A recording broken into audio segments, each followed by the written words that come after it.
اب یہ عالم اصغر اور عالم اکبر، اب آپ اس تناظر میں یہ سمجھ جائیں، لقد خلقنا الانسان، یہ جو انسان ہے، اب لطف کی بات سنیے کہ اس آیت میں بھی لفظ انسان ہی آیا ہے، لقد خلقنا، تو انسان ہوتا ہی وہ ہے جس جسم کے اندر روح موجود ہو، تو انسان اصغر بھی ہے اور انسان اکبر بھی ہے، تو انسان اصغر آپ اور میں ہیں، ہمیں بھی اچھے طریقے سے اللہ نے بنایا، لیکن ہماری روح جاتی ہے تو ہم بھی مردہ، اور انسان اکبر بھی ہے، عالم اکبر، اس کو بھی اللہ نے بنایا تو اس کی روح جاتی ہے تو وہ بھی مردہ ہے۔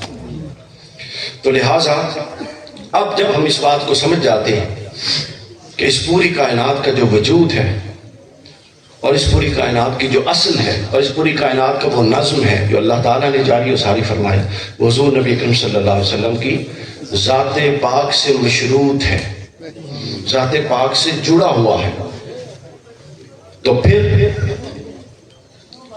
ہمارے پاس کوئی آپشن نہیں رہتی کہ ہم بھی اپنی حیات کے لیے ضرور رسول اللہ صلی اللہ علیہ وسلم سے خود کو جوڑ لیں، ہمارے پاس اس کے علاوہ اور کوئی آپشن ہی نہیں رہتی۔ رسول اللہ صلی اللہ علیہ وآلہ وسلم کے ساتھ جڑنا ہماری مجبوری بھی ہے اور حضور صلی اللہ علیہ وسلم کے ساتھ جڑنا ضروری بھی ہے، رسول اللہ سے جڑنا ضروری بھی ہے اور مجبوری بھی ہے، چونکہ جب آپ رسول اللہ کے ساتھ نہیں جڑتے اور رسول اللہ کے دامن اطاعت میں پناہ گزین نہیں ہوتے تو پھر آپ کے پاس کوئی اور پناہ نہیں ہے۔ اب ہم آتے ہیں کچھ احادیث پاک اس موضوع پر، یہ اس تمہید کے بعد اب موضوع کو آگے چلانے کے لیے ہم آتے ہیں۔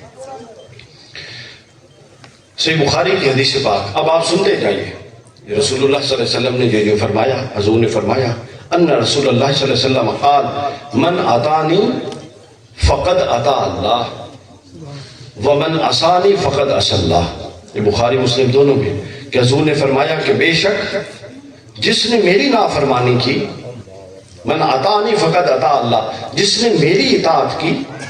اب ان احادیث کو اس تمہید کے تناظر میں سمجھنے کی ضرورت ہے۔ فرماتے ہیں کہ جس نے میری اطاعت کی اس نے کیا کی؟ اللہ کی اطاعت کر لی۔ ومن عصانی، جس نے میری نافرمانی کی، آگے ہے فقد عصى اللہ، اس کا مطلب یہ نہیں ہے اس نے رسول اللہ کی اس نے اللہ کی نافرمانی کی، یہ نہیں ہے، بلکہ اس کا مطلب یہ ہے کہ جس نے میری نافرمانی کی فقط عصى اللہ، پس وہ اللہ کی نافرمانی ہی کر چکا۔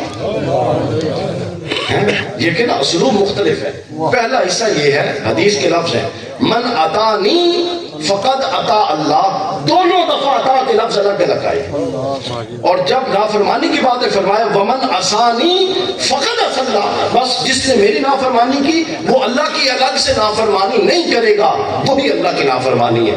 تو آڈے جو کوئی ایسا ہے کہ جد کو اللہ آئے ہوئے میری فرما برداری کرو، اللہ کی فرما برداری یا نافرمانی کا ہمارے پاس کوئی معیار اور ضابطہ ہے کہ نہیں ہے؟ وہ اگر ہے تو کسی کے پاس اللہ آیا ہے؟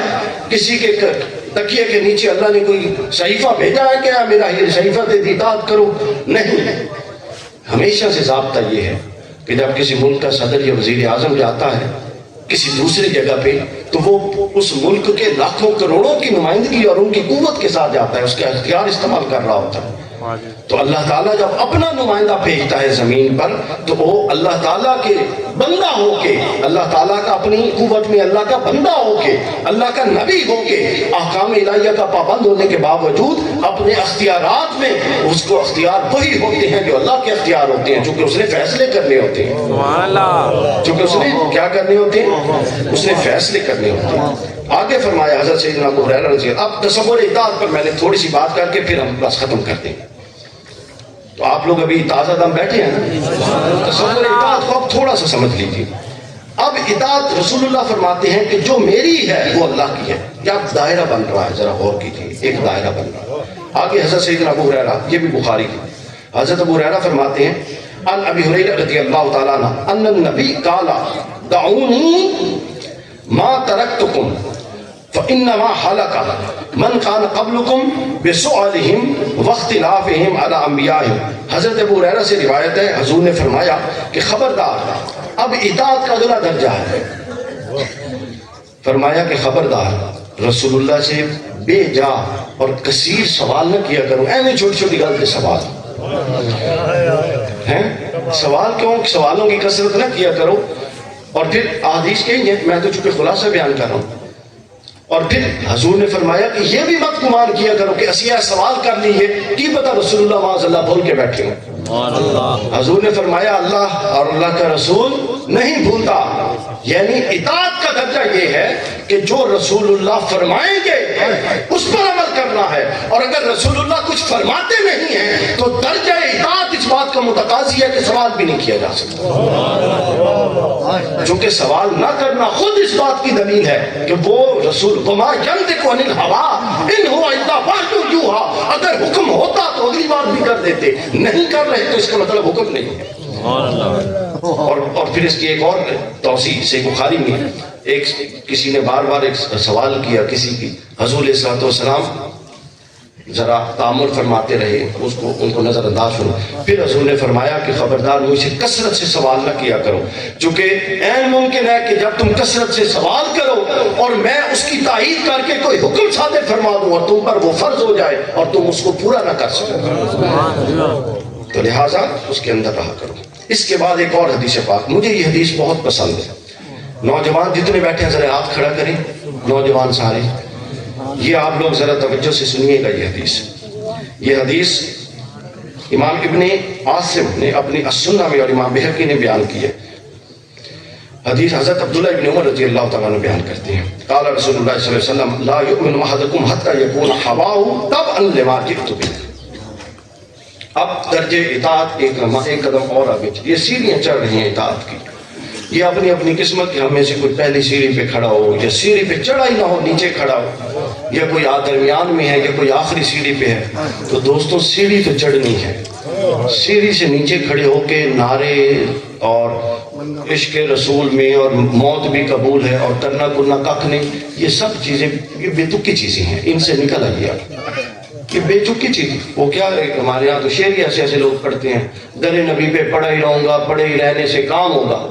رسول اللہ کے در پہ پڑے نہیں ہیں، رسول نے تو پتھر کھائے ہیں، رسول نے تو جد و جہد کی ہے. رسول تو نہ دن کو سوئے ہیں نہ رات کو سوئے ہیں، دن کو جد و جہد کی ہے اور رات کو اللہ کے حضور کھڑے ہو کے عبادت کی. اور ہم کہتے ہیں در نبی پہ پڑا رہوں گا، پڑے ہی رہنے سے کام ہوگا. یہ کتوں آ گیا، یہ کتوں آ گیا؟ رسول نے تو نہیں. کون؟ حضرت ابوبکر صدیق در رسول پہ پڑے رہے. حضرت ابوبکر صدیق کو تو کفار نے اتنا مارا جب کعبۃ اللہ میں گئے اور بے ہوش ہو گئے، قریب المرگ ہو گئے. پھر ہوش میں آیا تو پوچھتے ہیں کہ حضور کیسی ہیں، اور ہم کہتے ہیں در نبی پہ پڑا رہوں گا، پڑے ہی رہنے سے کام ہوگا، کبھی تو قسمت کھلے گی میری. ان قسمتیں کھولنی ہے، یعنی اپنی ساری ناکامی معاذ اللہ اللہ دکھاتے. کبھی نہیں کھلی قسمت کا مطلب ہے کھولنا والے نے نہیں کھولی، اسی طرح پہ سے. ایسا نہیں ہے، یہ کوئی تصور نہیں. تو لہٰذا آپ کو رسول اللہ کی سیرت پہ چلنا ہے، اور رسول اللہ کی سیرت اتنی متحرک، اتنی پروگریسو، اتنی ڈائنامک آدمی کو جو دن میں بھی اور سوچتا ہے، رات کو اور سوچتا ہے، ہمیشہ آگے کی بڑھتا ہے. اس کی پروگریسو اپروچ دیکھیں. حضور فرماتے ہیں، اور حضور علیہ الصلوۃ والسلام کے حضور فرماتے ہیں کہ مومن کی نشانی یہ ہے، نہ داڑھی نہ ٹوپی نہ کچھ، یہ تو ہے مسلمان کی، لیکن مومن کی نشانی فرماتے ہیں یہ ہے کہ جو ایک دفعہ جس سراغ سے ڈس لیا جائے دوسری دفعہ نہیں ڈسا جاتا. وہ اتنا ویجیلنٹ ہوتا ہے، وہ اتنا سمجھدار ہوتا ہے، وہ اتنا اپنے تجربات سے سیکھنے والا ہوتا ہے. یہ ویجیلنٹ ہوتا ہے، یہ اپروچ ہے مسلمان. اور سوشلی حضور نے فرمایا سوشلی مسلمان کی بہترین نشانی یہ نہیں ہے کہ وہ پتہ نہیں کتنا نمازی ہے، نماز تو فرض ہے، اس نے پڑھنی ہے، اس کی تو کوئی رعایت نہیں ہے. لیکن سوشلی مسلمان کی بہترین کی نشانی بخاری میں، صحیح بخاری کتاب الایمان میں پہلی دوسری کتاب میں حضور نے فرمایا اپنا خیر الناس من جنف الناس، تم میں سے بہترین وہ ہے جو لوگوں کو زیادہ فائدہ دینے والا. جس سے لوگوں کو نقصان ہو خود فیصلہ کر لو، وہ بدترین. تو لہٰذا کچھ چیزیں ہم نے باندھ دی ہیں، ٹائٹ کر دی ہیں، نٹ بولٹ ٹائٹ کر دیتے سارے، بالکل بند ہو گیا. بس خاص قسم کی وجہ کا توسیع وچ پاویں گند بھرے ہوئے ہوگی. تو اصل چیز یہ ہے کہ آپ وسعت کے ساتھ آگے چلیں. تو ہم بات کر رہے تھے اطاعت کے حوالے سے. حضور نے فرمایا لا یؤمن احدکم، تم میں سے کوئی مومن نہیں ہو سکتا. آپ اندازہ کیجئے یہ وہ کہہ رہے ہیں جن کے ایک قول سے ایمان کی تصدیق ہوگی اور ایک قول سے ایمان کی تردید ہوگی. اور یہ وہ کہہ رہی ہیں کہ جب وہ اپنی مجلس میں بیٹھے تھے تو ایک شخص کھڑا ہوا، اس نے کہا کہ یا رسول اللہ مجھے بتائیے میرا باپ کون ہے؟ لوگ تو فلاں شخص کہتے ہیں. حضور نے فرمایا نہیں، فلاں شخص تیرا باپ ہے.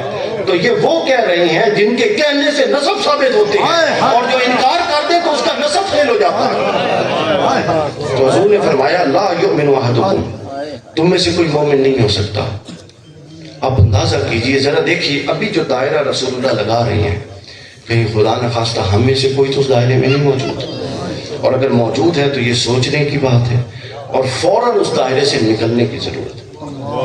حتیٰ یکون ہواہ طبعا لما جئت، وہ شخص کہ جو اتنی اپنے نفس کی خواہشات کو رگڑا دے دے کے، ریاضت کر کر کے، کوشش کر کر کے، خواہشات نفسانی کس کی نہیں اٹھتی، ناجائز خواہشات کس کی نہیں اٹھتی، اس کو ضبط کر کر کے اتنا عادی کر لے کہ جب اس کے اندر سے، اس کے باطن سے، اس کے دل و دماغ اور اس کے نفس سے خیالات، رجحانات اور خواہشات اٹھیں تو وہ خواہشات بھی اتنی پاکیزہ ہوں کہ میری شریعت کے دائرے کے اندر ہوں. اگر کسی کے اندر سے اٹھنے والی خواہشات اس دائرے سے باہر ہیں تو اس کو ابھی محنت کی ضرورت ہے. یہ ہے اطاعت رسول. اور اطاعت رسول کا منصب یہ ہے، یہ نہیں ہے کہ کر لو تو چنگی گل، نہ کرو تو سارے جنت ہی جانا ہے. چونکہ جنت کی ٹکٹ آج کل ساری یہ بچے سارے جنت میں جانا ہے، یہ نہیں ایسی بات. بات یہ ہے کہ رسول اللہ نے فرمایا کہ لا یؤمنو، تمہیں لایا ہی اس لیے گیا ہے اور تم ایماندار ہی اس لیے ہو، اور تمہارے ایمان کی تحقیق ہی اس بات سے جڑی ہوئی ہے کہ تم میری اتباع میں کتنے آتے ہو. کتنے آتے ہو؟ پورے آتے ہو کہ پورے مومن؟ جتنے آتے ہو اتنے مومن، جتنے نہیں آتے اتنے غیر مومن.